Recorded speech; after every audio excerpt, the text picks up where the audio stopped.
Halo, kembali lagi dengan saya Agatha. Di video kali ini saya akan bahas tentang kecemasan.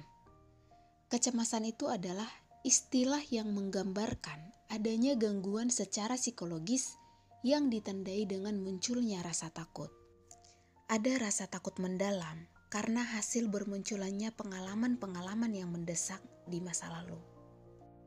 Kecemasan itu bisa dibilang juga gangguan alam perasaan yang ditandai dengan perasaan takut dan kekhawatiran yang mendalam.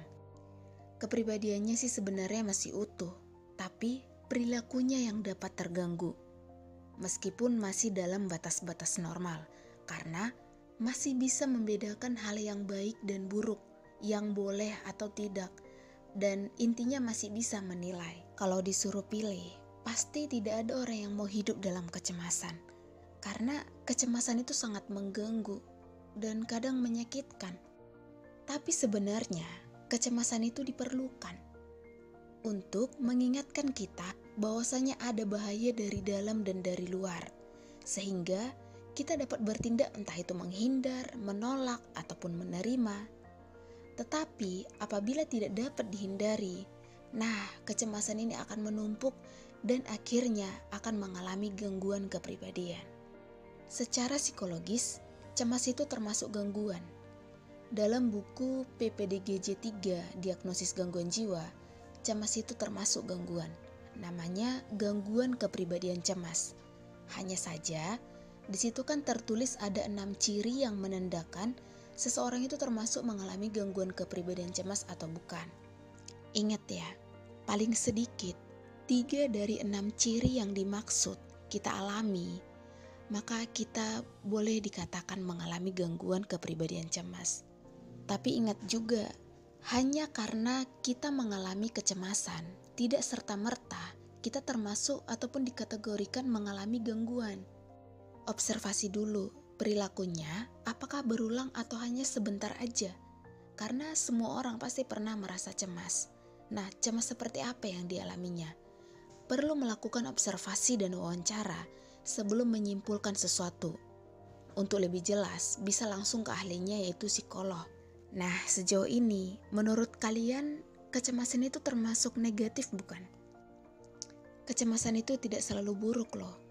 Karena kadang dengan munculnya rasa cemas dapat memotivasi ataupun memicu kita untuk bertindak positif.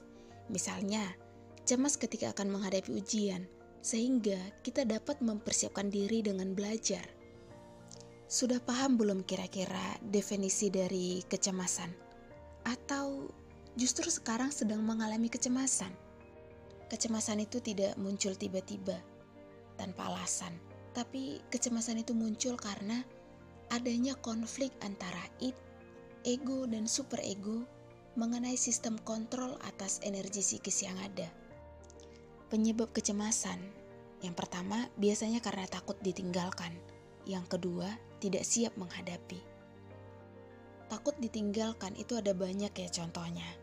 Misalnya satu ya, seorang ibu yang menyadari semua anaknya akan menikah dan meninggalkan rumah. Cemas karena akan ditinggalkan oleh semua anak-anaknya. Ibu tersebut mengalami kecemasan karena tidak akan bisa berkumpul dengan keluarga dengan anak-anaknya seperti sebelumnya.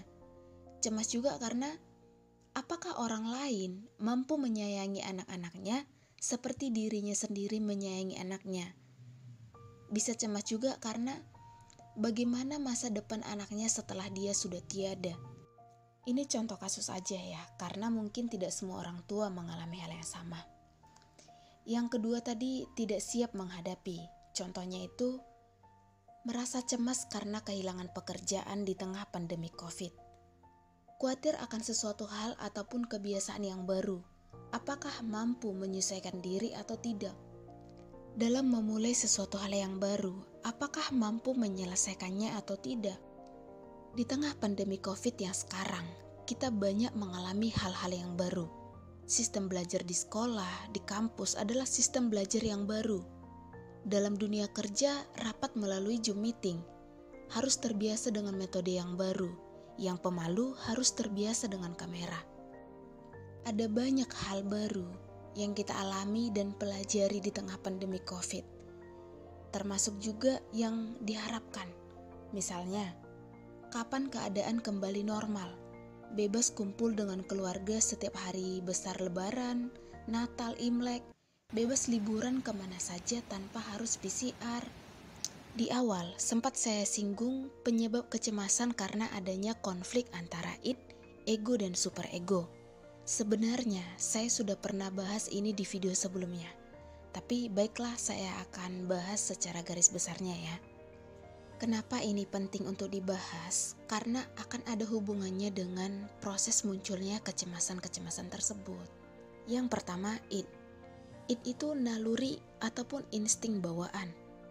Dorongan kebutuhan dan dorongan kematian. Dorongan kebutuhan itu seperti cinta, kasih sayang, termasuk makan. Dorongan kematian itu seperti kebencian, agresi. Nah, di mana kalau tidak tercapai akan menyebabkan ketegangan. Id ini tidak bisa mentoleransi energi yang menumpuk. Alhasil dapat menyebabkan taraf tegangan individu secara keseluruhan. Karena kondisi ini sangat tidak menyenangkan, id perlu bantuan ego untuk mengatasinya. Misalnya rasa lapar. Ketika merasa lapar berat dan kondisinya sedang rapat di kantor, id ingin dikenyangkan dengan makanan, sehingga id meminta ego untuk cari makanan. Sekarang kita bahas yang kedua, yaitu ego. Ego ini bagian rasional, dasar pikiran dan pembuat keputusan. Ego yang berhadapan dengan realita dunia luar. Misalnya contoh kasus lapar tadi. Id sudah serah terima kepada ego. Id ingin makanan. Sekarang ego yang bingung harus apa karena kondisinya sedang rapat. Ego mulai merencanakan pemuasan kebutuhan dan menguji apakah hal ini bisa dilakukan atau tidak. Ego mulai berpikir apa yang harus dilakukan untuk mengatasi rasa lapar. Makanan apa dan di mana diperoleh.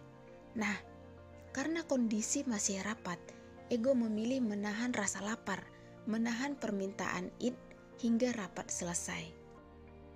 Yang ketiga, superego. Isinya moral, peraturan yang harus dilakukan atau tidak. Tapi ingat, kalau dilanggar akan menimbulkan kecemasan. Superego ini mengendalikan dorongan-dorongan id tadi yang minta makan padahal lagi rapat. Superego yang kasih saran supaya keinginan tadi disalurkan dengan cara yang bisa diterima oleh masyarakat. Misalnya, karena tidak memungkinkan untuk makan karena rapat, maka superego menyarankan minum dulu untuk menahan lapar beberapa waktu ke depan. Kalau ego lebih mendengarkan id dan mengabaikan superego, maka superego ini menyatakan diri dalam bentuk-bentuk emosi seperti rasa bersalah, menyesal. Jadi kalau ada sikap kita yang mengkritik diri sendiri, mengevaluasi diri sendiri, itu sumbernya dari superego. Ketiganya ini harus akur dan bekerja sama dan seimbang. Kalau tidak, itulah yang memunculkan masalah tadi. Tapi kalau misalnya terlalu besar juga berbahaya. Misalnya, terlalu besar id itu menyebabkan impulsif. Terlalu besar superego menyebabkan egois. Dan terlalu besar superego menyebabkan moralistik. Sudah dapat gambaran kan tentang struktur kepribadian kita dan fungsinya masing-masing? Sekarang kita bahas tentang 3 jenis kecemasan. Yang pertama, kecemasan neurotik yang bersumber pada id, yaitu takut tidak mampu mengendalikan insting. Misalnya rasa lapar tadi. Karena kondisi sedang rapat dan tidak dapat mengendalikan insting, sehingga memilih meninggalkan ruangan rapat untuk mencari pemuas rasa lapar. Alhasil, setelah kenyang makan, mulai muncul rasa cemas. Cemas apakah nantinya akan dihukum atau cemas apakah nanti justru akan dipecat. Yang kedua, kecemasan realita. Ini bersumber pada ego, yaitu takut bahaya yang datang dari luar, seperti dikritik, disalahkan, atau tidak diterima. Misalnya, ketika dosen menerangkan mata kuliah, lalu melemparkan pertanyaan kepada mahasiswa. Salah seorang mahasiswa sebenarnya tahu jawabannya, tapi justru memilih diam karena takut jawabannya dianggap salah atau malah mendapat ejekan dari teman-teman kelas. Yang ketiga, kecemasan moral yang bersumber pada superego, yaitu rasa takut terhadap hati nurani sendiri, seperti takut melukai orang. Nah, contohnya tadi ketika rapat di kantor dan ego menuruti permintaan id untuk mencari makanan, sehingga superego merasa bersalah sudah meninggalkan rapat dan melanggar peraturan di kantor. Berdasarkan apa yang sudah saya bahas tadi, teman-teman sudah bisa belum membedakan kecemasan apa yang sedang dialami? Termasuk kecemasan neurotik kah, kecemasan realita, atau kecemasan moral? Sekian yang dapat saya bagikan, semoga bermanfaat. Kalau teman-teman mau sharing atau ingin saya membahas sesuatu, silakan tuliskan di kolom komentar ya. Sekian dan terima kasih.